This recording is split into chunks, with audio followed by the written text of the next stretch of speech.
कांग्रेस में चाटुकारिता की संस्कृति है। कांग्रेस में मजबूत नेतृत्व का अभाव है और कांग्रेस में उसी चाटुकारिता ने दूसरी लाइन तैयार नहीं होने दी। अब आप कहेंगे इसमें नई बात क्या है? यह बात तो रोजाना होती है। तो नई बात यह है कि यह कोई साधारण कही गई बात नहीं है। इस बार यह कांग्रेस के एक नेता के शोध का परिणाम है, जो पंजाब यूनिवर्सिटी में रिसर्च स्कॉलर के तौर पर उन्होंने शोध किया और उस शोध के बाद उन्हें स्कॉलर के रूप में उपराष्ट्रपति के हाथों में पदक मिला। और यह स्कॉलर कौन है?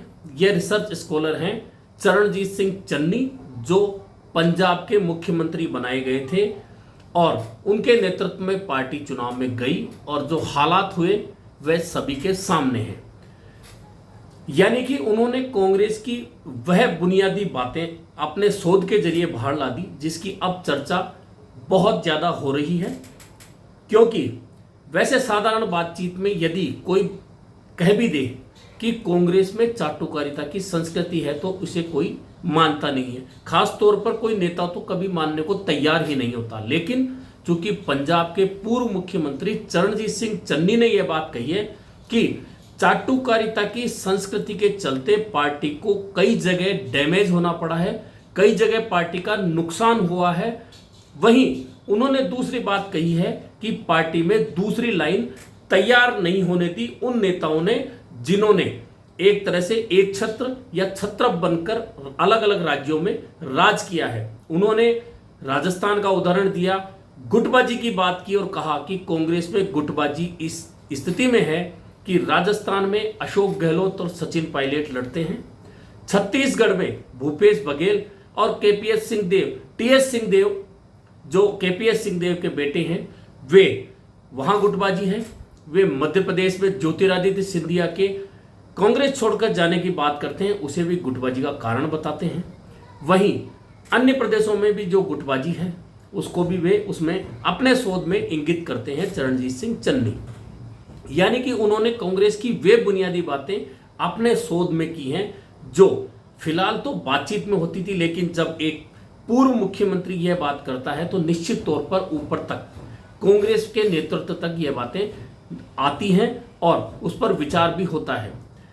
चाटुकारिता की इस संस्कृति के चलते चरणजीत सिंह चन्नी का कहना है कि पार्टी में आज तक टिकट को लेकर कोई स्पष्ट नीति नहीं है, उम्मीदवार चयन को लेकर कोई स्पष्ट नीति नहीं है और जिस तरह से टिकट का बंटवारा होता है उसका नतीजा आज पार्टी भुगत रही है और कई राज्यों में पार्टी रसातल में जा चुकी है। कई राज्य ऐसे हैं जहां 25, 30, 32 साल से पार्टी सत्ता के बाहर है और वहां आज भी पार्टी के पास में सेकंड लाइन तैयार नहीं हुई है, क्योंकि आला कमान ने जिन लोगों को छत्रप बनाया या एक छत्र राज जिन लोगों के हाथ में दे दिया, उन्होंने दूसरी लाइन पनपने ही नहीं दी। और उनका यह कहना इसलिए भी सही है कि आप किसी भी प्रदेश में नजर डाल दीजिए। राजस्थान में अशोक गहलोत 1998 के बाद में छत्रप बने हुए हैं, उनके नेतृत्व में कांग्रेस चुनाव हारती है। लोकसभा में लगातार 2 बार 25-0 का आंकड़ा आता है, लेकिन आज भी राजस्थान में कांग्रेस के फैसले अशोक गहलोत जो लेते हैं वही मान्य होते हैं। यानी कि कोई भी दूसरी लाइन की कहीं कोई चर्चा नहीं होती। यह बात उन्होंने पूरे देश के परिप्रेक्ष्य में कही है और उन्होंने कहा है कि नेतृत्व मजबूत नहीं है, यानी कि कांग्रेस का आलाकमान मजबूत नहीं है, क्योंकि नेतृत्व तो आलाकमान ही कर रहा है। और जिस समय चन्नी अध्यक्ष बने थे उस समय सोनिया गांधी पार्टी की अध्यक्ष थी, यानी कि उनका सीधा सीधा निशाना वही है। अब भले ही खड़गे अध्यक्ष बन गए, लेकिन चाहे सोनिया गांधी थी, चाहे खड़गे हैं, चाहे कोई और अध्यक्ष हो, चाहे राहुल गांधी थे, हर जगह यह बात लागू होती है कि नेतृत्व मजबूत नहीं है। और नेतृत्व मजबूत नहीं है इसीलिए राज्यों में छत्रप मजबूत हुए और उन्होंने दूसरी लाइन तैयार नहीं होने दी। और जो दूसरी लाइन राहुल गांधी के साथ तैयार हुई थी वह राहुल गांधी की नजरों के सामने उन छत्रपों ने धीरे धीरे करके निपटा दी। चाहे मध्य प्रदेश में ज्योतिरादित्य सिंधिया की बात हो, चाहे उत्तर प्रदेश में जतिन प्रसाद की बात हो, चाहे आरपी सिंह की बात हो, या और किसी प्रदेश की बात ले लें तो राजशेखर रेड्डी सहित अन्य युवा जो भी थे कांग्रेस के साथ हो सकते थे, कांग्रेस उन राज्यों में उनकी वजह से मजबूत हो सकती थी, उन सभी युवाओं को या सेकंड लाइन को छत्रपों ने निपटाने का काम किया। यह भी चन्नी के शोध का विषय रहा है। इसके साथ ही उनका कहना था कि जो चाटुकारिता की संस्कृति है, इसका सबसे बड़ा नुकसान यह होता है कि एक तरफ तो उन चाटुकारिताओं को, जो चाटुकारिता करने वाले नेता हैं, उनको इतनी ताकत दे दी जाती है कि वे किसी मजबूत नेता को दिल्ली में टिकने ही नहीं देते। और उनकी बात यह इसलिए भी सही लगती है चाटुकारिता की और नेतृत्व कमजोर होने की कि हाल ही फरवरी में कांग्रेस का अधिवेशन रायपुर में हुआ था। उस रायपुर अधिवेशन में तय हुआ था कि कांग्रेस कार्य समिति का चुनाव पार्टी अध्यक्ष करेंगे, उनके लिए ये विशेष अधिकार छोड़ा जाता है। अधिवेशन में ये बात हुई थी और फरवरी से आप देख लीजिए, मार्च, अप्रैल, मई पूरी हो चुकी है और अभी तक कांग्रेस कार्य समिति का चुनाव नहीं हो पाया है। इसका बड़ा कारण भी यही चाटुकारिता है, क्योंकि जो लोग वर्षों से कांग्रेस कार्य समिति में जमे हुए हैं, एआईसीसी में जिनके परमानेंट ऑफिस कई सालों से है, वे भले ही जमीनी स्तर पर बिल्कुल जीरो हो, चुनाव जीतने की उनमें क्षमता नहीं हो, लेकिन कांग्रेस के फैसले वही लोग करते हैं। यही कारण है कि चाटुकारिता की बात चन्नी ने की और यही चाटुकारिता और नेतृत्व की कमजोरी दिखा रहा है कि अधिवेशन में प्रस्ताव पारित होने के बावजूद आज तक कांग्रेस अपनी कार्य समिति का गठन नहीं कर पाई है। यह भी ठीक है कि चाटुकारों के बिना कांग्रेस नेतृत्व नहीं चल सकता। ठीक है, चाटुकारिता को रखो, लेकिन कुछ नए लोगों का समायोजन, जो कि कहा गया था उदयपुर में, उदयपुर चिंतन शिविर में यह बात कही गई थी कि 50% पद 50 साल से कम उम्र के लोगों को दिए जाएंगे, लेकिन उस पर भी कहीं अमल नहीं हुआ है। यानी कि चन्नी का जो भी शोध है वह बिल्कुल उन बातों पर है जो आमतौर पर कांग्रेस के नेता और कार्यकर्ता चर्चाओं में तो लाते हैं, लेकिन नेतृत्व तक यह बात कहने की हिम्मत किसी में नहीं होती, क्योंकि यहां स्वार्थ आड़े आता है कि यदि मैं सच्चाई नेतृत्व के सामने कह दूंगा तो नेतृत्व मुझसे नाराज होगा और मेरा अपना निजी नुकसान होगा। ऐसे में जो बातें आज चन्नी ने शोध के जरिए सामने रखी हैं, वे बातें वर्षों से चल रही है।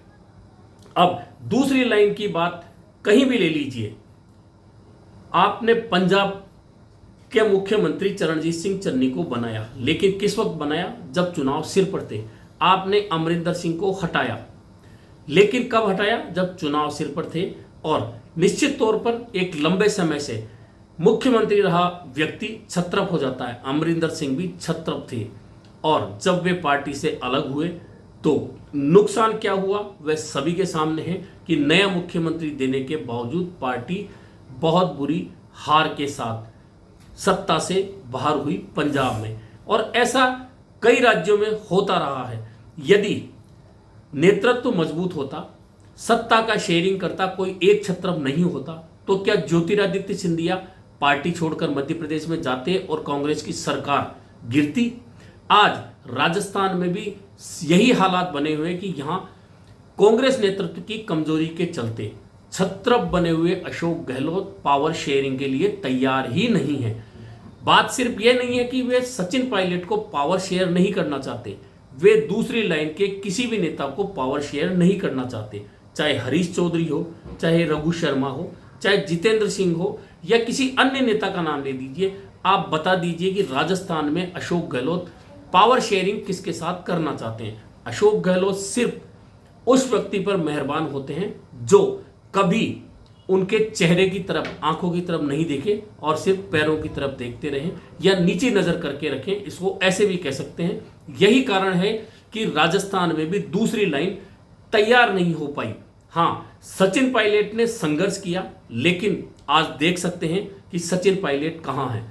हालात ये बन चुके हैं कि सचिन पायलट को पार्टी छोड़ने पे मजबूर होना पड़ सकता है, नई पार्टी बनाने पे मजबूर होना पड़ सकता है, या फिर उन्हें अशोक गहलोत की अधीनता में काम करना स्वीकार करना पड़ेगा। ऐसी स्थिति में पार्टी में सेकंड लाइन कैसे तैयार हो सकती है? कुल मिलाकर पंजाब के पूर्व मुख्यमंत्री के शोध की जो चर्चा है इसीलिए है कि कांग्रेस में चाटुकारिता की संस्कृति, टिकट वितरण का सही सिस्टम नहीं होना और उन चाटुकारिताओं की वजह से, उन चाटुकार नेताओं की ताकत की वजह से दूसरी लाइन का तैयार नहीं होना, यह कांग्रेस की वह कमजोरियां हैं जो लगातार कांग्रेस को समेटती जा रही हैं। इसके बावजूद यदि कांग्रेस आला कमान, कांग्रेस का नेतृत्व इसी तरह कमजोर बना रहता है तो यकीन मानिए कि 2023 में कितनी बातें हों, कितनी ही बड़े बड़े वादे हों, कितने ही विपक्ष की एकता दिखाने की कोशिश हो, लेकिन कांग्रेस फिर भी कमजोर बनी रहेगी। और यह कमजोरी 2014 और 19 के चुनाव में दिख चुकी है, जब कांग्रेस लगातार लोकसभा में अपना नेता प्रतिपक्ष नहीं बना पाई, यानी इतनी कमजोर हो चुकी है पार्टी।